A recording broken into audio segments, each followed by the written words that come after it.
Hello lovely people, welcome back to my channel, and I feel like I haven't done this for so long.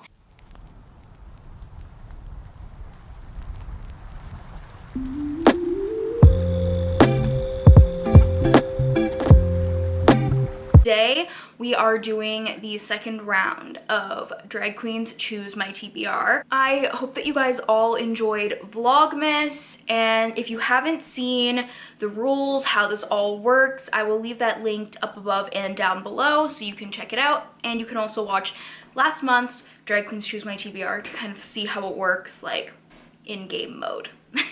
So first we're going to recap December, my list here. So the first card that we had was April Carry On, which was read a DNF. So pick a book that you've DNF'd in the past. And the book that I originally chose in that video for this was Nick by Michael Ferris Smith, but I actually chose not to read that, and instead I read Tell Me My Name by Amy Reed. So this one I had halfway DNF'd, and I decided to finish this. I think I gave it about 3 stars. It was quite boring, didn't really enjoy it that much. I have a whole vlog where I talk about this book, which I will leave linked in the eye up above. So that was the pick for April. For Brooklyn Heights, which was Canadian Read, I did not complete this prompt.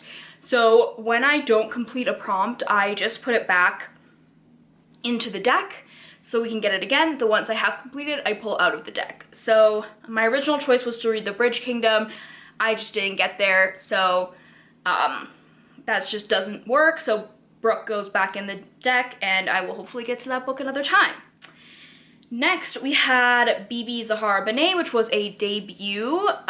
So I originally picked Jingle Wars for this, but I did DNF that book. Absolutely did not like it. There's a vlog about that one as well. So I ended up choosing and just slotting in Red, White, and Royal Blue for that one. This was a great read, 4.5 stars. I also have a vlog about this, so I will leave that one linked as well. Next we had Katya, which was a mystery and thriller. So I originally chose Tell Me My Name for that, but then I am currently finishing In My Dreams I Hold a Knife by Ashley Winstead, which I was gifted this month, so I wanted to read it. Really good so far. It is December 31st, and I've got that much left to read, so I'll be finishing it tonight. Probably a 5-star read. Really enjoying this. This book is about a group of college friends who go back for their 10-year reunion, and one of their friends had been murdered during the time they were in college, and the killer was never found. So someone traps them all together at this reunion to try and figure out who actually killed her. Really good so far. And lastly, we had Miss Cracker, which was to play someone else's TBR game, and I played Bookopoly from Becca's Bookopoly, or Becca's TBR game, and I got a TBR veteran, and I had originally picked Red, White, and Royal Blue for that, but I moved some things around, and I ended up reading The Yellow Wallpaper by Charlotte Perkins Gilman. Didn't really enjoy this. I gave it 3 stars. It is a short story about a woman whose husband basically like locks her in this room, and she starts going crazy looking at the wallpaper. Yeah, it's been on my TBR for a long time, but I didn't really enjoy it that much. Before we move into the cards, I wanted to do a quick recap for the Reindeer Readathon prompt. So for Dasher, I read a short story, which was The Yellow Wallpaper, so that is 10 points. For Dancer, I read a book by a favorite author, which was Red, White, and Royal Blue, for 15 points. Vixen was, I think this one was a book, it was either a book that caught your eye or a 5-star prediction, but I think it's a book that caught your eye recently, so I put In My Dreams I Hold a Knife, which will be 20 points when I finish. For Cupid, I did Tell Me My Name, which I believe is a new author. For Donner, I actually read Window Shopping. So there are 2 books on here I haven't talked about yet. I read Window Shopping by Tessa Bailey over Christmas, and this one fits the prompt for Donner because it is a red or green cover, and it's a green cover, so I get 20 points. Didn't love it. I gave it 3.5 stars. It was quite spicy, but I feel like I just skimmed it. I didn't really get anything out of it, and I didn't really believe the couple. I didn't really root for them, so didn't do it for me.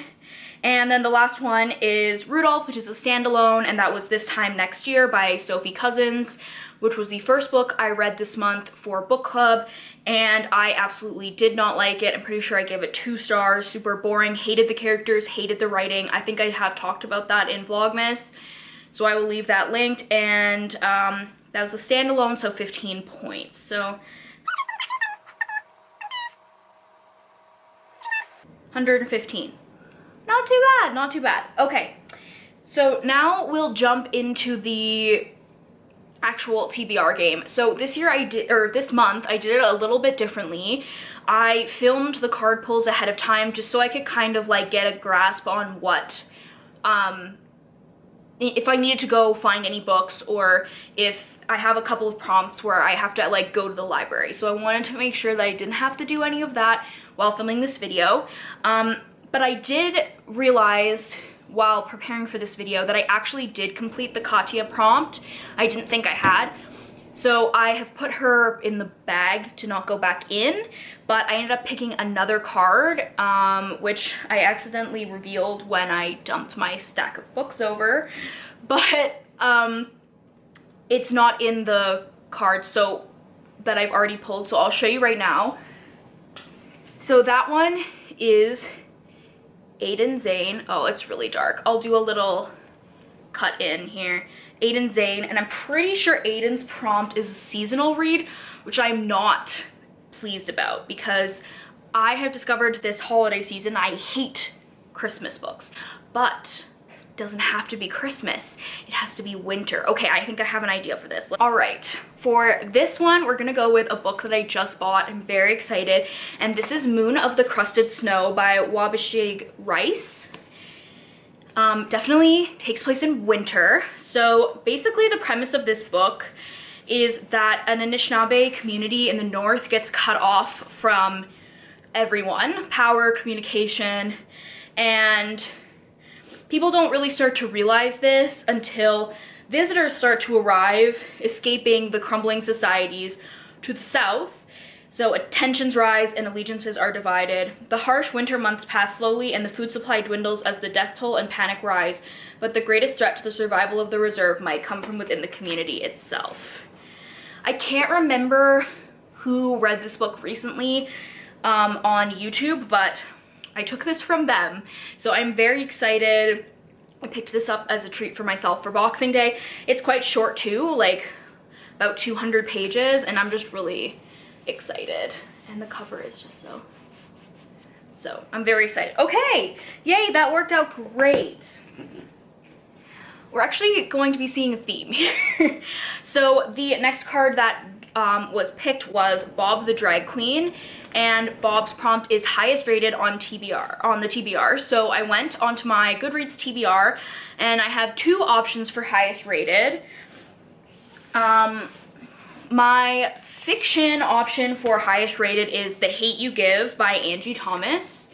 I've had this book for years and I've never read it. The premise is 16-year-old Star Carter moves between 2 worlds, the poor black neighborhood where she lives and the fancy suburban prep school she attends.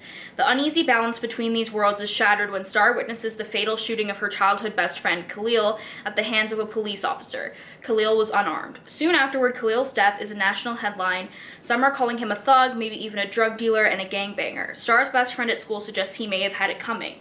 When it becomes clear the police have little interest in investigating the incident, protesters take to the streets and Star's neighborhood becomes a war zone. What everyone wants to know is what really went down that night, and the only person alive who can answer that is Star. So this was Angie Thomas's debut, and I have heard only good things about this book.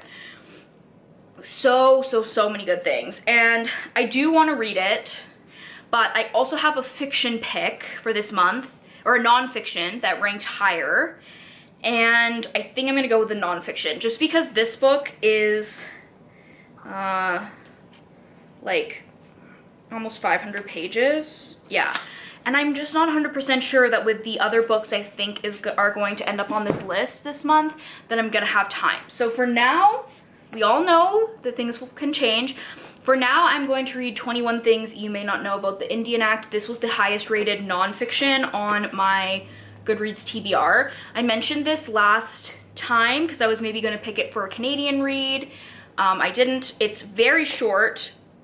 Like the actual book is only 100 pages, so I think this will be the one that I go with.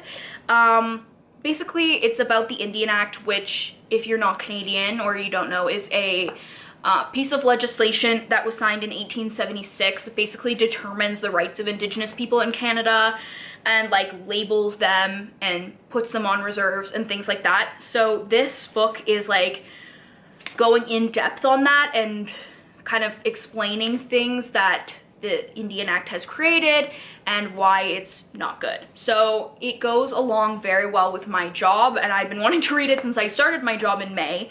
So I'm very happy to be finally getting to this, and I'm very excited to see how it goes. Okay, the next card was the Vixen. Actually, I think Alaska was next, but anyway, the Vixen is a strong female character. So I have two options for this. The first option, which I'm hopefully going to go with, is House of Earth and Blood by Sarah J. Maas, which is the first book in the Crescent City series. I have it on order. I couldn't get the hard copy anywhere in the city, so I have it on order, and if it comes in with enough time, I will read that. I want to read it because the sequel is coming out. We might do a buddy read with that for book club, with some people from book club, and I've never read it, so I want to read that. But it is very long, which is partly why I kept some of the other books on my TBR on the shorter side. But I'm very excited to read that. I talked about this in one of my last videos, basically the premise, but it's about a girl whose town kind of becomes overrun by these people, and she's sent a bodyguard and things happen. Not a very great description, but that's basically what I can remember off the top of my head. If I cannot get my hands on that book in time, I will read A Court of Wings and Ruin, which is the third book of the ACOTAR series by Sarah J. Maas. I've read the first two, and I just want to continue the series. I won't give any details about the third book, but essentially the series is about a girl who is a human, and she accidentally kills a high fae who is disguised as a wolf, and as punishment she gets taken into the fae realm and has to live there for the rest of her life. It's a Beauty and the Beast retelling. At least it begins that way. It does not stay that way. So either way, I'll be happy to read either of those books. It'll just depend on if Crescent City comes in time for me to read it. And lastly, we have Alaska, which I was so excited when I got this pick, because Alaska's prompt is a book club pick, and for book club this month, we are reading Cultish by Amanda Montel, and I've been wanting to read this book for so long, and I decided it was going to be my first read in January, whether it won the pick for book club or not, and I was worried I wasn't going to be able to get it on my TBR. I actually have two nonfictions on my TBR this month, which is crazy because there's only one nonfiction prompt in this entire, one nonfiction specific prompt in this entire game. So anyway, this book is about the way that cults and cultish things use specific language to kind of like entice people into cults and give that feeling of a cult. So what makes cults so intriguing and frightening? What makes them powerful? The reason so many of us binge Manson documentaries by the dozen and fall down rabbit holes researching suburban moms gone QAnon is that we're looking for a satisfying explanation for what causes people to join, and more important, to stay in extreme groups. We secretly want to know, could it happen to me? Amanda Montel's argument is that on some level it already has. So Amanda has a podcast called Sounds Like a Cult that I listen to all the time, and it basically talks about modern day versions of cults that aren't like Heaven's Gate or Jonestown or Scientology, things like that. These are things like Soul Cycle, Trader Joe's, things like that, and it's super fascinating how these places use cultish language to kind of get you to join. So I'm super excited because cults are one of my favorite things to research, and this is about like language, which I also love, so I'm very excited. So let's recap. We are going to be reading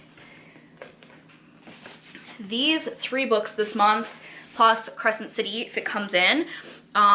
Moon of the Crusted Snow for seasonal pick. 21 Things You Didn't Know About the Indian Act for highest rated on TBR. Cultish for book club pick, and House of Blood, Earth and Blood for strong female character. So let me know if you guys have read any of the books that are currently on my TBR, or that I read last month, if you have any thoughts about them. Thank you so much for watching. I hope that you enjoyed. Don't forget to check out all the links down below. We got Goodreads, we got Instagram, TikTok, Twitter, all the things. So check out those links. Don't forget to hit subscribe, give the video a thumbs up, and I will see you guys in the next one. Bye!